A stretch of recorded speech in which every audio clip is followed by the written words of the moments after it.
Okey, Assalamualaikum. Okey, untuk nak jawab pertanyaan Amy kan berkenaan dengan sis ni.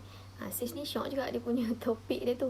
Okey, sis ni dia kalau ikutkan dia sebenarnya kantung lah, kantung yang berisi. Dia banyak jenis, tapi kalau kita nak tengok kepada sis ovarian sis ni, dia ada jenis-jenisnya, nanti kita tengok. Okay, memang kalau ikutkan memang perempuan ni memang dia kata apa? Lebih stres lah berbanding lelaki. Dia lebih berisiko untuk dapat sis ni berdasarkan hormon dan level stres perempuan ni.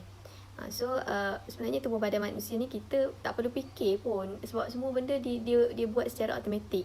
Contoh kita makan kan, contoh makanan kita tu nak dapatkan nutrition, kita tak perlu fikir pun, badan kita je yang akan bekerja untuk extract nutrition tu sendiri kan.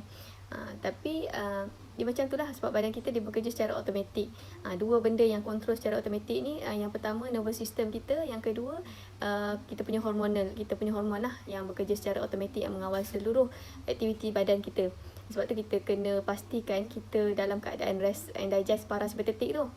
Sebab badan kita ada autonomic nervous system. Kalau kita terperangkap dalam nervous system sympathetic nervous system, yang dia kata apa, dia kacau sikit lah. Tapi kalau kita berada dalam parasympathetic, kita rest and digest, dia akan okey. Okay, and then dia kata apa saja yang mengganggu dua benda ni, hormon dengan kita punya nervous system, memang akan ada isu lah. Okay. Dan kalau ikutkan sis ni, dia memang dia satu perkara yang normal sahaja. Dia boleh berlaku kepada semua orang. Dan kadang-kadang kita develop sis ni kita tak sedar pun. Okay, bulan ni kita develop, bulan depan dia dah tak ada dah. Dia mengikut kepada level stres lah, sebab badan kita yang hasilkan sendiri benda tu. Cuma ada certain case sis ni dia membesar dan dia menyebabkan kesakitan yang dia boleh mengganggu dia punya cycle period dia lah. Sebab tu setengah orang dia rasa sakit, dia period dia tak teratur, sebab sis dia tu membesar. Tapi sis ni dia bukan alien pun tapi badan kita yang hasilkan sendirilah. So kalau kata dia membesar tu, mungkin kita kena check stressor dia lah, apa penyebab dia berlaku. Badan kita yang hasilkan sendiri. Masalah untuk hari ni, medical section ni dia dia macam asingkan tau. Macam pesakit dengan tubuh badan tu dia asingkan. Macam kalau ada sis, dia tengok benda tu sebagai satu benda asing. Dan sebenarnya benda tu bukan benda asing, benda tu badan kita yang hasilkan. Dan sebenarnya ia adalah adaptasi kepada stres. Kita kena tengoklah punca stres, apa yang menyebabkan benda tu berlaku. Dan macam sis ni kan, dia bukan satu benda yang dia attack kita tau. Itu jangan salah faham. Dia kata apa, dia hanya adapt kepada stres. Sis ni kadang-kadang dia muncul, kadang-kadang dia hilang. So apa yang menyebabkan dia muncul dan apa yang menyebabkan hilang ni, dia boleh juga membesar dan berubah dan memberi kesan kepada tubuh badan. Dia ada juga jenis-jenis sis ni. Kita tengok sis ni dia ada dipanggil PCOS, endometriomas, dermoid cyst. Macam PCOS ni dia direct kepada toksik yang ada dalam diet. Contoh kalau orang tu dia kuat makan fast food, dia berisiko tinggi lah untuk dapat PCOS ni. Penyebab kepada ovarian cyst ni mostly sebab estrogen dominan lah. Dia mimik kepada estrogen. Estrogen ni kalau orang yang badan berisi, badan gemuk kan, yang dia ada lemak banyak, dia memang boleh mengganggu lah, sebab dia mimik kepada estrogen. Lemak kita dia mimik kepada estrogen, so dia mengganggu kita punya hormon. Sebab tu kita kena check lah sama ada kita ada stress chemical yang kita guna, contohnya pemakanan, pesticide pun boleh jadi juga.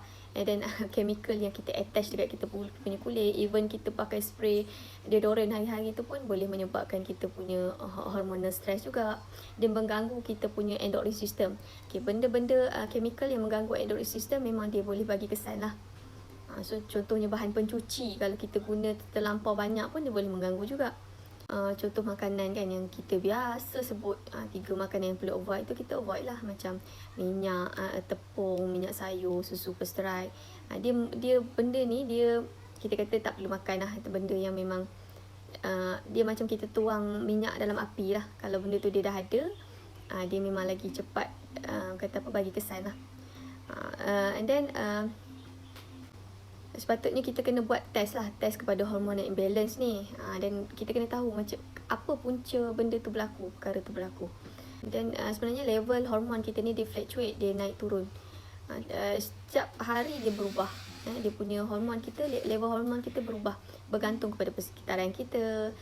Persekitaran itu termasuklah physical, chemical ataupun environment kita lah. Dan untuk konvensional, kalau kita tengok kepada kaedah konvensional, dia hanya menggunakan dia hanya rawat simptom. Even pil perancang pun kalau kita tengok dia boleh mengganggu hormon juga. Kalau macam kita menggunakan dalam jangka masa yang panjang, dia memang akan bagi dia akan bagi efek. Dia akan ada kesan lah. Benda-benda yang mengubah kita macam benda tu macam common sense lah. Kalau kita ganggu hormon ni, memang dia akan ada kesan lah. Dia akan bagi kesan. Sebab kita dah mengubah, sepatutnya dia macam tu, tapi kita mengubah, dia akan ada kesan. Dan dikatakan kat sini hormon perempuan dan lelaki ni setiap hari dia berubah-ubah. Dan kita tak boleh buat satu saliva test dan kita boleh buat conclusion lah, dia tak boleh. Dan kalau kita tengok medical punya, kalau kita tengok konvensional, cara mereka rawat sis ni, biasanya menggunakan hormonal pill. And then macam biasalah kita tahulah dia orang ni merawat simptom. Dia tak merawat punca lah.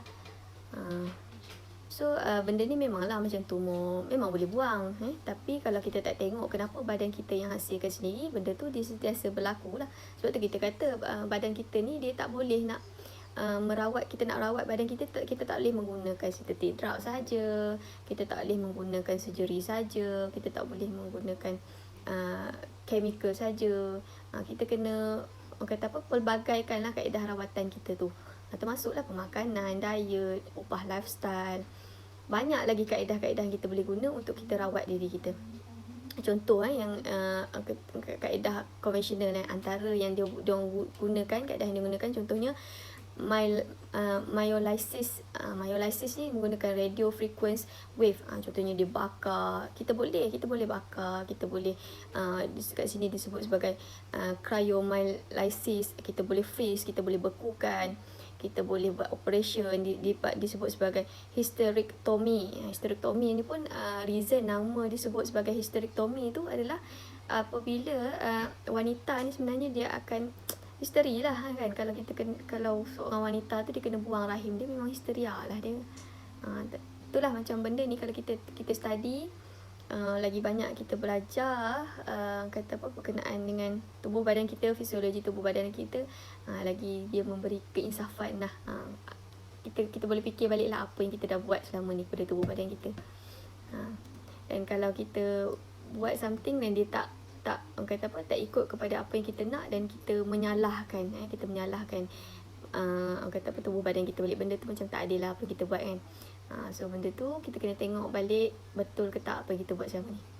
Okay.